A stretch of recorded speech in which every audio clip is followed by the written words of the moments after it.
Welcome back. It is that time of year. I am so excited. We're making candy, and I did not get to make candy last year because I was too dizzy to do it. So this year, I'm making a ton of candy. So we're going to make two different candies today. We're going to make a peanut brittle and we're going to make fudge because, of course, those are my two go-tos that I always go to. We're starting with the fudge because it is the easier of the two and doesn't require any watching the temperatures. So we are going to add all of the ingredients into the pot and then just let it melt, and that's all that this recipe needs, is to just melt, and then we will pour it into a pan which I have lined with parchment paper and I've greased. So come on in, let's get all these ingredients in. We are going to start by adding a stick of butter and then 18 ounces of a chocolate, and I'm using semi-sweet. And then we need to add a full can of sweetened condensed milk.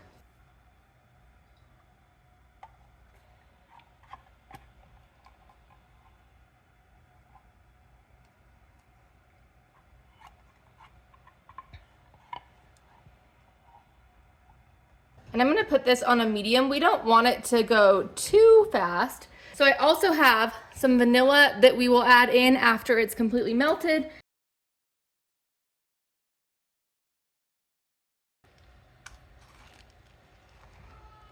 And then you can add any other add-ins. You can add nuts. I am going to add coconut once it's completely melted right before we pour it,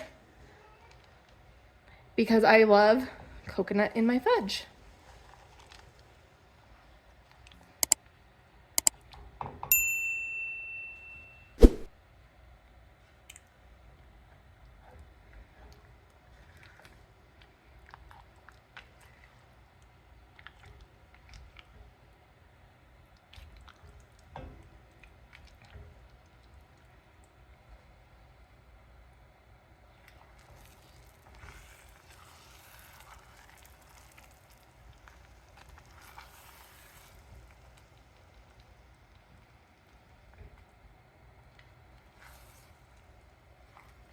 So this just started bubbling a little bit, so I lowered the heat because I'm not wanting this to boil. I'm just wanting to get it to melt.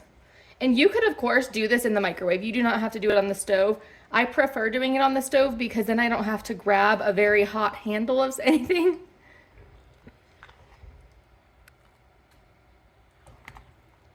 If you were to do this in the microwave, you would want to microwave it for 30 seconds at a time and then stir between each time.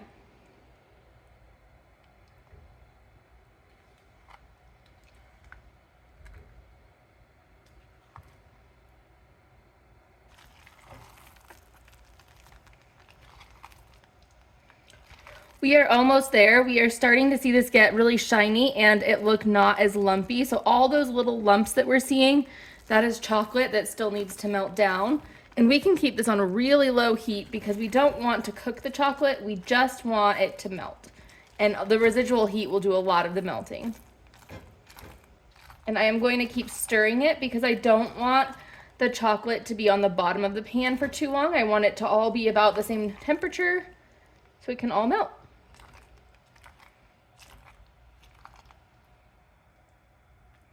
You see how it's starting to look a little bit more smooth? That's what we're going for. The chocolate is just about all melted, so I'm going to add in the vanilla.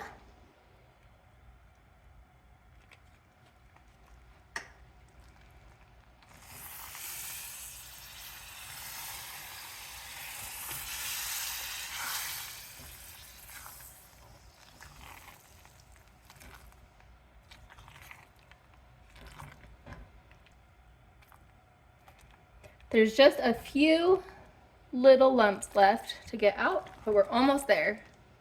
I am going to turn the heat completely off and just let the residual heat melt the rest down because I don't want this to start cooking. Do you see how nice and smooth and shiny this is? There's still a few little chunks in there, and I'm just gonna let the residual heat get those, but this is what we're going for. And then the only other step is if you want to add anything in, you can add it in as soon as this finishes melting, and I'm going to add in the coconut then.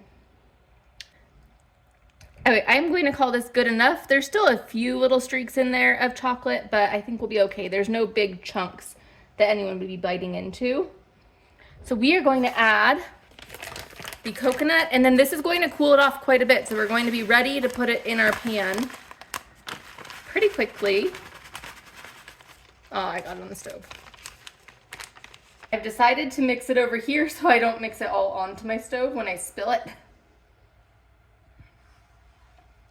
It's a little heavy. Need like a pot holder. There we go.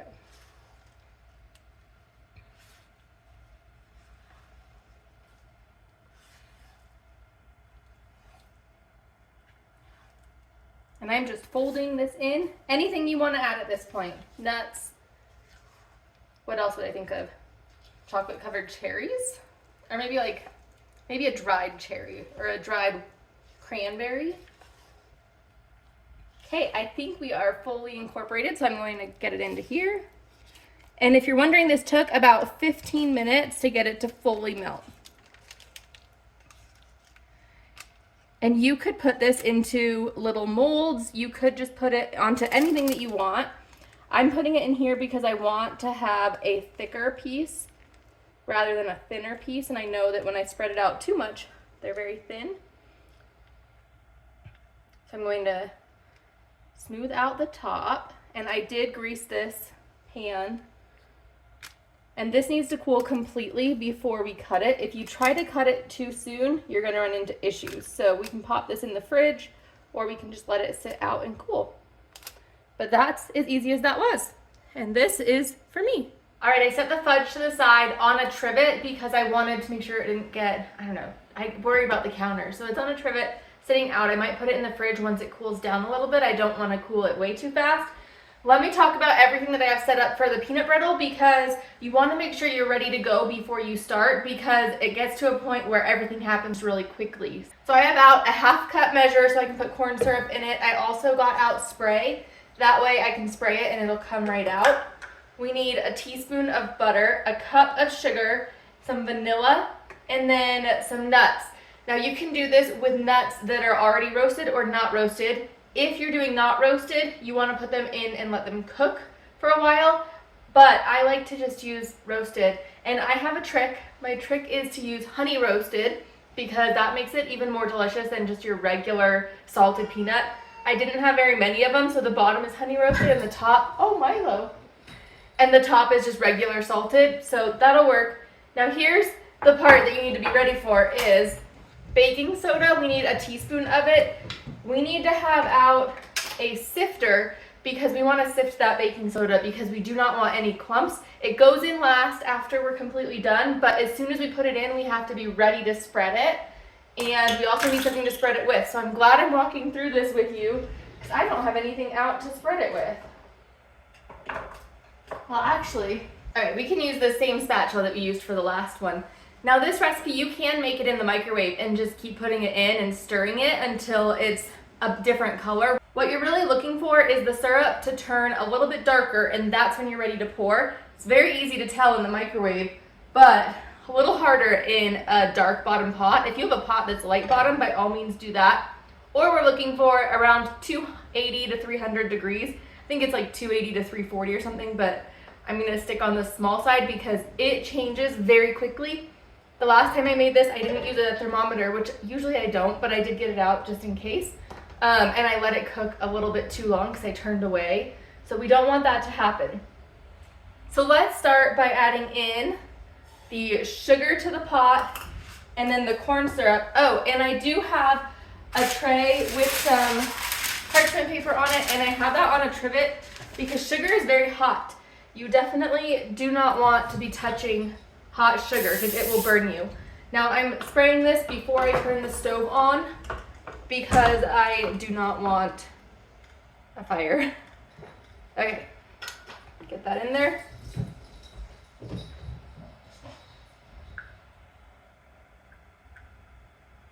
Now before I turn the heat on, I am going to mix these together because I don't want it to burn. And I'm also using a decent sized pot because it'll bubble up when we add the baking soda.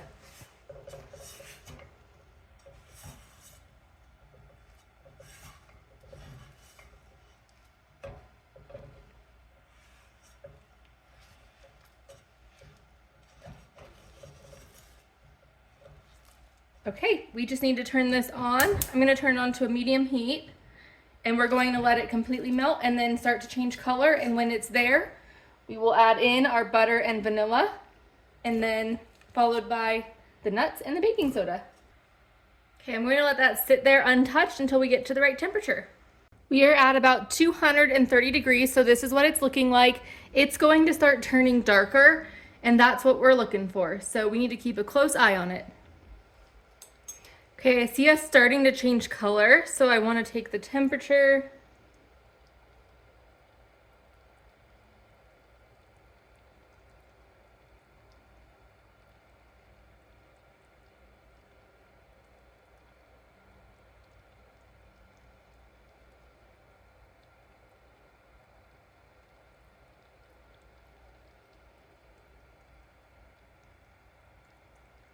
It says 275 on this side, so I'm going to move this a little bit. I think we're just about there. Well, 265. This side is there. This side not quite yet. And this only took like 5 minutes. I didn't even have time to fully unload my dishwasher. It is 280 right here. Okay, I'm gonna get this thing out. I'm gonna let it cook a little while I turn around, put this in the sink, and then we will add everything in. Okay, I'm going to turn off the heat. Going to add in the vanilla and the butter. Just a teaspoon. Mix these in. Be very careful not to let the sugar touch you. And you see how that had turned as we're mixing it, and we can kind of see the different color. Okay, going to add in the peanuts, and this is going to drop the temperature quite a bit.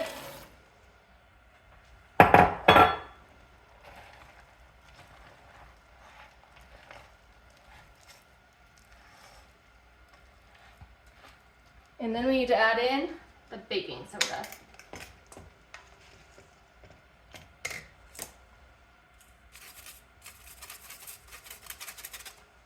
Okay, we're going to mix it and get ready to pour it.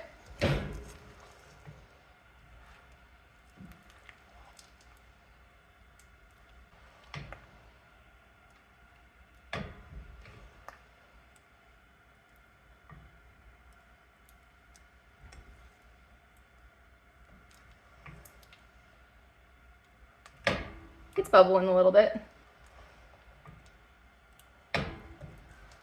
I just want to mix that all in, and then we'll pour it.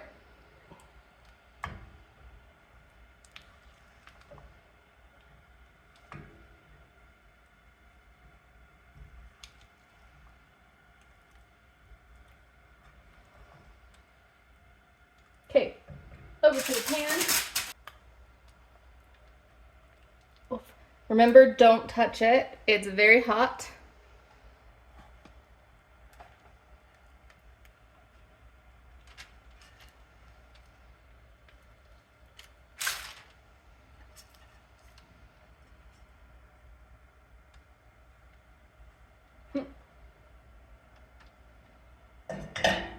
So now we need to spread it out as thin as we can get it. And you know, it is helpful to have this sprayed.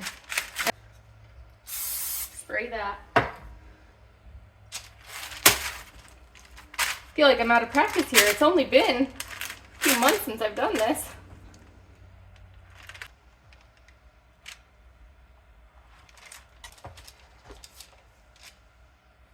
Okay, we're gonna call this good. I think I'd say heat it up a little bit more. I'm gonna read through the directions and I'll tell you exactly where I went wrong. Should have reread them, but I thought I knew what I was doing at this point. Now, if you want to chocolate cover this, you could wait and break it and then chocolate cover each piece. But what I've found is, since that's hot, if I just put chocolate chips on top of it and let them sit for a minute, I'll be able to spread them evenly over the top. And then they'll have a nice chocolate layer on top of it. So that's what I'm gonna do.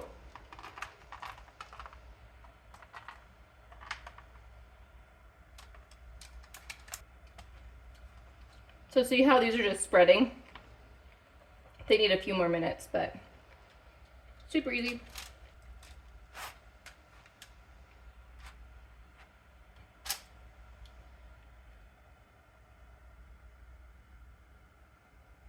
There we go.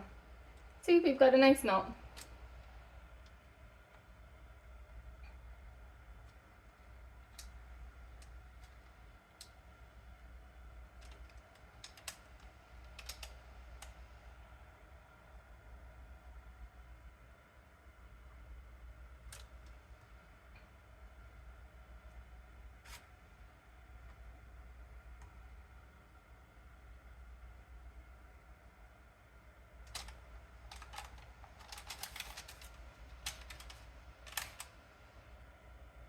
See, this way you don't have to try to melt the chocolate first, which I always seem to like screw it up in the microwave. I might try it a few times this year, but okay. We're looking like we're in good shape. This needs to cool completely, and then we'll be able to break it into little pieces. Our candy has cooled completely. I am going to get it onto this plate. I love this plate. So it is fully cooled. It's pretty thick. Now I went back in other directions and we did everything right. I think the difference between this time and other times that I've made it is that I didn't cook it as long. And so because I didn't cook it as long, it didn't get as dark in color, and it also wasn't as melty, which means it didn't bubble up as much. I might need to get something to poke at it though. It's delicious.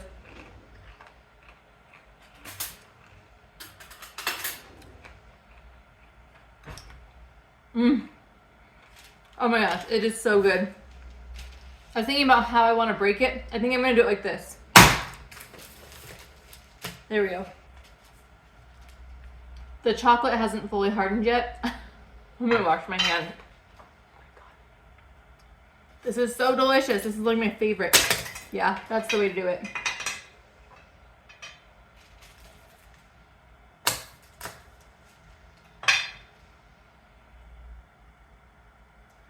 Little teeny tiny piece there. This is definitely thicker than when I normally do it, and it's just because it wasn't as hot.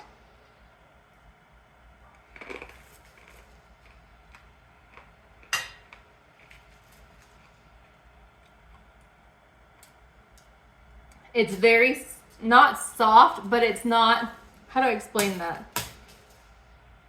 Well, it's fine to be a big piece. It's not soft, but it's not gonna like hurt your teeth. That'll be a big piece too.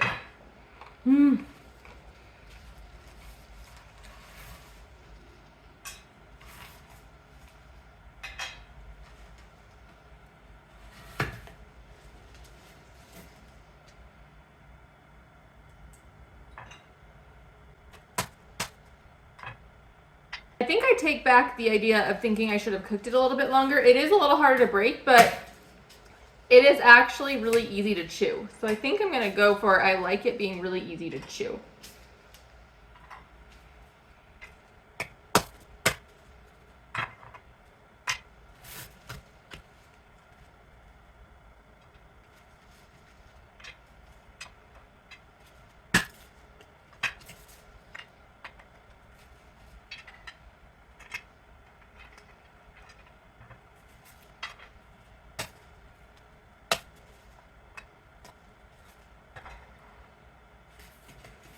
I'm wondering if it's all gonna fit there.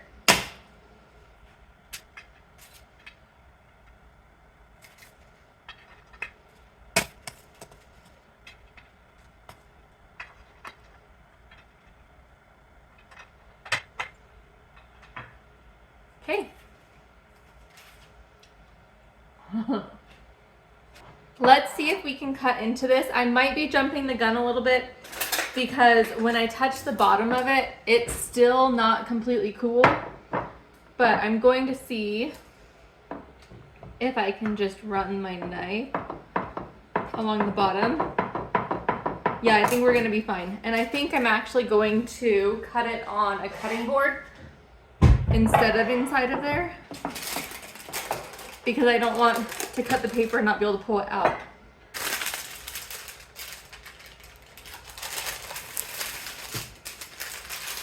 Yeah, I think we'll be good.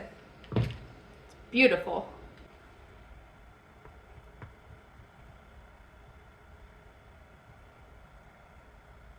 I can definitely tell the inside is a little bit more warm.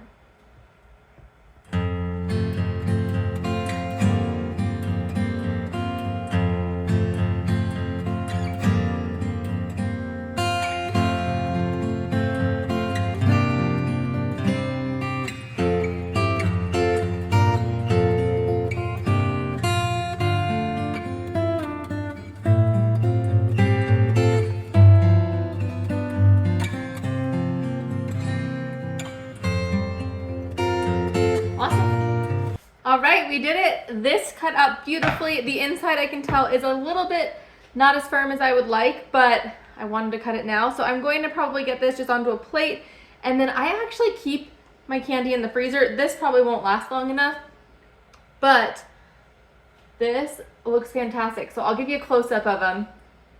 Fantastic.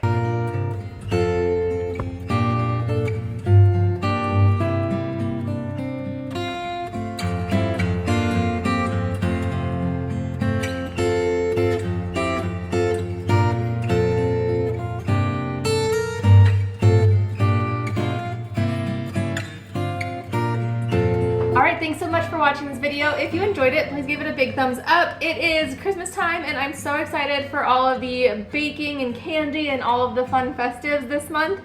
If you're interested in seeing my Christmas decorations from last year, I will pop that up here. And if you're interested in some other fun festive Christmas videos, I will link one here. Thanks so much for being here. I'll see you next time. Bye-bye.